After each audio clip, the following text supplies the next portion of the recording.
Aku akan membacakan kisah tentang Syekh Abdul Hamid Abulung Al-Banjari atau lebih dikenal dengan nama Datu Abulung. Beliau adalah ulama, tokoh sufi Banjar yang kontroversial, dengan ajaran Tauhid Wahdatul Wujud. Datu Abulung juga dikenal dengan berbagai karomahnya. Dengan kita berziarah, dan mendengarkan kisah-kisah karomah dari Datu Abulung, atau kisah karomah para wali, para sunan dan kiai-kiai sepuh lainnya, insya Allah bisa menjadi sarana untuk meningkatkan keimanan kita kepada Allah Subhanahu wa Ta'ala. Dan berikut ini adalah sedikit kisah dan karomah dari Datu Abulung. Pada masa Kesultanan Banjar, Datu Abulung dan Syekh Muhammad Arsyad Al-Banjari diberangkatkan ke Kesultanan Banjar untuk menuntut ilmu dengan biaya kerajaan ke Tanah Suci Mekah. Setelah kembali dari Mekah, Datu Abulung mengembangkan ajaran Tauhid Wahdatul Wujud. Dan kabar itu tersiar sampai ke telinga Sultan Tahmidillah dan Syekh Muhammad Arsyad Al-Banjari bahwa ajaran yang dibawanya dianggap meresahkan masyarakat. Pandangan tasawuf yang dianut Datu Abulung sama dengan ajaran Dinul Haq, Ittihad Abu Yazid Al-Bustami, Abu Mansur Al-Hallaj, Hamzah Fansuri, Syamsuddin Al-Sumatrani dan Syekh Siti Jenar. Ittihad adalah suatu tingkatan dalam tasawuf di mana seorang sufi telah merasa dirinya menyatu, di mana yang mencintai dan yang dicintai telah menjadi satu dengan Sang Pencipta.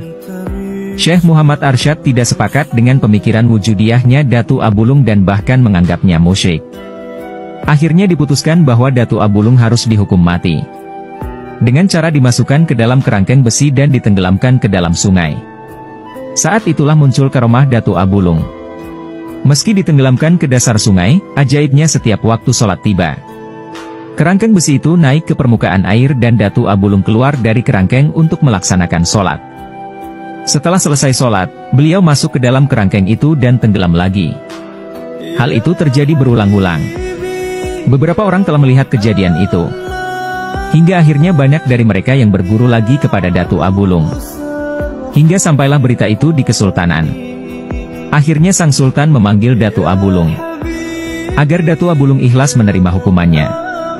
Sang Sultan bertanya bagaimana caranya agar Datu Abulung bisa meninggal. Dengan ikhlas Datu Abulung meminta agar dia ditusuk di bagian belikat dengan pusakanya. Akhirnya eksekusi pun dilaksanakan. Datu Abulung meninggal dengan berceceran darah. Dan kisahnya persis dengan Abu Mansur Al-Hallaj, tetesan darahnya berdikir membentuk tulisan Allah Allah Allah, La ilaha illallah. Melihat kejadian itu orang-orang menyadari bahwa Datu Abulung tidak salah, melainkan apa yang diajarkan belum bisa diterima atau belum bisa dipahami oleh masyarakat, sehingga ajarannya dianggap sesat. Sebenarnya Datu Abulung adalah kekasih Allah, seorang waliullah.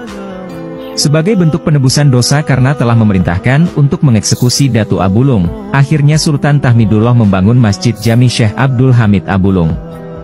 Masjid ini salah satu masjid tertua di Provinsi Kalimantan Selatan, yang berlokasi di Desa Sungai Batang, Kecamatan Martapura Barat Kabupaten Banjar.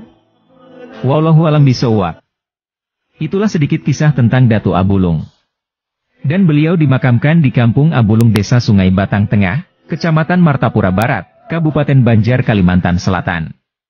Dan hingga kini, makamnya Datu Abulung selalu ramai didatangi oleh para peziarah. Semoga suatu saat, kita semua bisa diperjalankan Allah untuk bisa berkunjung atau berziarah di makam Datu Abulung. Karena menurut Syekh An-Nawawi Al-Bantani, hikmah berziarah itu ada 4, yaitu 1. Untuk mengingat mati dan akhirat. 2. Untuk mendoakan ahli kubur. 3. Untuk mendapatkan keberkahan. 4. Memenuhi hak ahli kubur yang diziarahi, seperti ziarah ke makam orang tua. Semoga sehat, bahagia, dan barokah selalu untukmu. Rahayu, rahayu, rahayu. Wassalamualaikum warahmatullahi wabarakatuh.